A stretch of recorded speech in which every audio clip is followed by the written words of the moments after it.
प्यारे विद्यार्थियों, कक्षा 9 चैप्टर 2 न्याय मंत्री के लेखक श्री सुदर्शन जी, जिनका जन्म सन 1896 ईस्वी में पंजाब राज्य के सियालकोट नामक स्थान पे हुआ था। उनका वास्तविक नाम बद्रीनाथ शर्मा था। उनका देहांत सन 1968 ईस्वी में हुआ। उनकी लिखी यह न्याय मंत्री एक ऐतिहासिक कहानी है, जिसमें सम्राट अशोक के राजतंत्र का वर्णन किया गया है। संध्या का समय था। सम्राट अशोक एक परदेसी का रूप धारण करके एक ब्राह्मण शिशुपाल के घर आते हैं, जहाँ पे शिशुपाल से वार्तालाप होती है।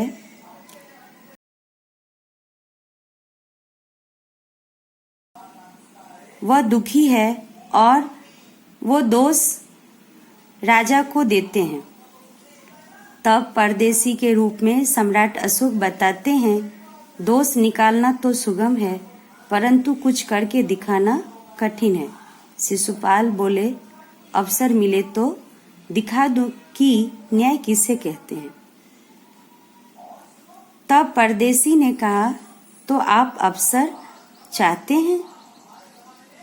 शिशुपाल कहते हैं, हाँ, अवसर चाहता हूँ।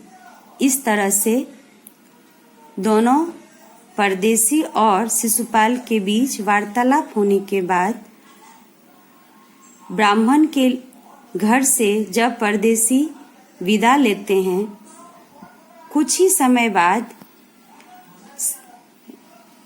सम्राट अशोक के दरबार से सिपाही शिशुपाल को दरबार में आने की अनुमति देते हैं। दरबार में पहुंचने पर शिशुपाल को सम्राट बोलते हैं, ब्राह्मण देवता, मैं आपको न्याय का अवसर देना चाहता हूँ। आप तैयार हैं? शिशुपाल थोड़ा घबराता है। फिर सम्राट की यही इच्छा है तो मैं तैयार हूँ कहते हुए वो अपनी सहमति दे देते हैं।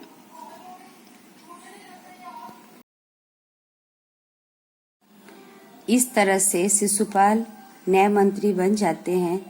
न्याय मंत्री बनने के बाद सम्राट अशोक अंगूठी के रूप में उन्हें राज्य मुद्रा भेंट देते हैं। समुचित व्यवस्था करना आरंभ कर देते हैं। राज्य में सुप्रबंध से पूरी तरह से शांति छा जाती है। किसी को किसी तरह का भय नहीं था। लोग दरवाजे तक खुले छोड़ जाते थे। चारों तरफ न्याय मंत्री के सुप्रबंध और न्याय की धूम मची हुई थी। लगभग 1 महीने बाद एक रात पहरेदार की हत्या हो जाती है। सुबह होते ही यह बात चारों तरफ फैल जाती है। शिशुपाल की नींद उड़ जाती है। उन्होंने खाना पीना छोड़कर अपराधी का पता लगाने के लिए रात दिन एक कर दिया। कुछ ही समय पश्चात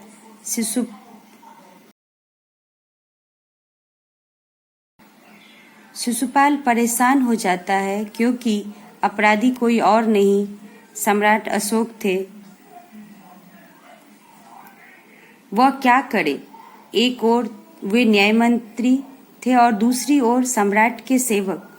परंतु न्याय की दृष्टि में सम्राट और सामान्य व्यक्ति में कोई अंतर नहीं। दूसरे ही दिन वह राज्य दरबार में शामिल होते हैं। सम्राट अशोक सिंहासन पर बैठे हुए थे। अपराधी का पता चला। सम्राट के पूछने पर न्याय मंत्री ने साहसपूर्वक जी हाँ कहते हुए अपनी बात बताते हैं और न्याय मंत्री के रूप में सिपाही धनवीर को आज्ञा देते हैं कि सम्राट अशोक की ओर इशारा करते हुए कहते हैं कि उनको गिरफ्तार करो। सम्राट अशोक का चेहरा क्रोध से लाल हो गया। वे सिंहासन से खड़े हो गए और बोले, इतना साहस?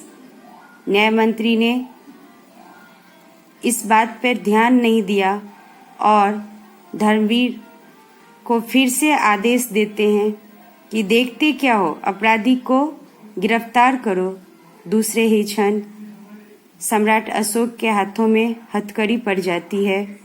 सम्राट अशोक को कहते हैं कि आपको कुछ कहना है। तब सम्राट अशोक कहते हैं कि वह उदंड था।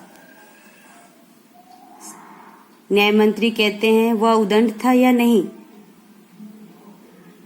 तुमने एक कर्मचारी की हत्या की है, तुम अपराधी हो, तुम्हें मृत्यु दंड दिया जाता है। न्याय मंत्री ने निर्णय दिया। सभा में सन्नाटा छा गया। सम्राट का हृदय ऐसे व्यक्ति को पाकर गदगद हो रहा था। तभी न्याय मंत्री ने कर्मचारी की ओर संकेत किया। कर्मचारी सम्राट अशोक की सोने की मूर्ति लेकर उपस्थित हो गया। न्याय मंत्री ने खड़े होकर कहा, सज्जनों, यह सच है कि मैं न्याय मंत्री हूँ और यह भी सच है कि अपराधी को दंड मिलना चाहिए, परंतु अपराधी और कोई नहीं, स्वयं सम्राट हैं। शास्त्रों में राजा को ईश्वर का रूप माना गया है और इसीलिए उसे ईश्वर ही दंड दे सकता है। अतः मैं आज्ञा देता हूँ कि सम्राट को चेतावनी देकर छोड़ दिया जाए।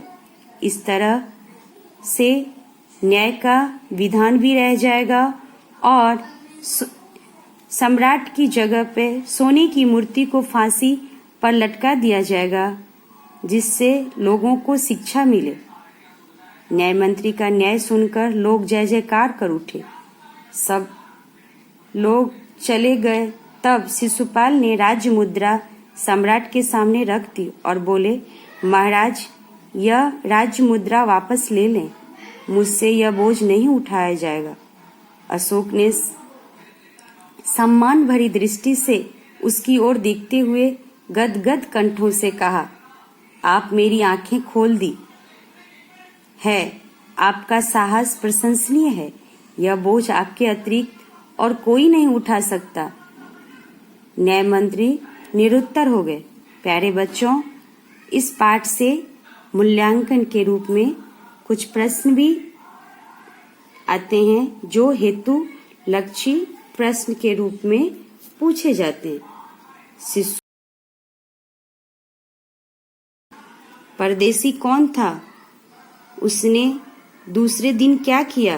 परदेसी सम्राट अशोक थे। दूसरे दिन उन्होंने राज्यसभा में शिशुपाल को बुलाया।